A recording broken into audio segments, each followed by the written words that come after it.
In the last video, I showed you a real cyber attack being detected in real time.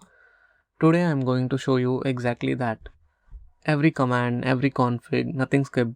By the end of this video, you will have your own working SIEM detecting real attacks and sending alerts straight to your phone. So let's have a quick overview of what we are setting up today. We need two virtual machines, Wazuh and Ubuntu, a custom Flask backend, and a Python alerting service. So firstly, we need virtual machine.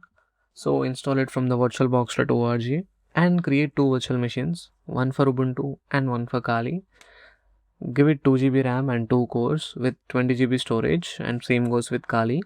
The critical step here is set both virtual machine adapters to host only network so it can create a private network between them. Nothing goes out to the internet and everything stays controlled.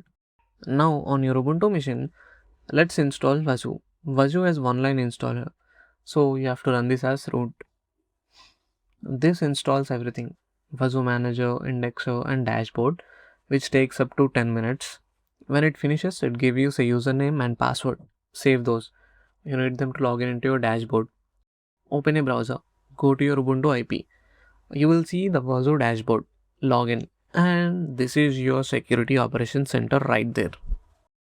Wazuh is now watching every login attempt, every file change, every network connection on this machine. Now let's make something happen. Switch to your Kali Linux. We are going to run an SSH brute force using Hydra against the Ubuntu server. So this hammers the SSH port with password attempts. Every failed attempt generates a log on Ubuntu. Switch back to Wazuh dashboard. Watch the alerts appear in real time. See that? Authentication failure. Multiple attempts from the same IP. Wazuh already flagged this as brute force attack, and the rule is 5763 or maybe 5763.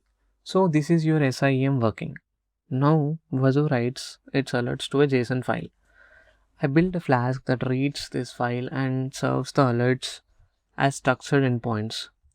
Before that, you need to install Flask and create a file called api.py, or you can find the full code in my GitHub.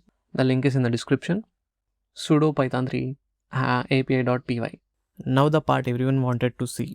Telegram alerts. Open Telegram and search for bot further. Start a chat and send this command. Give it a name and give it a username ending in bot. Bot further gives you a token. Copy it and that's your bot's API key. Now get your chat ID from the user info bot on Telegram and start it. It gives a chat ID. Save them both, the both token and the chat ID.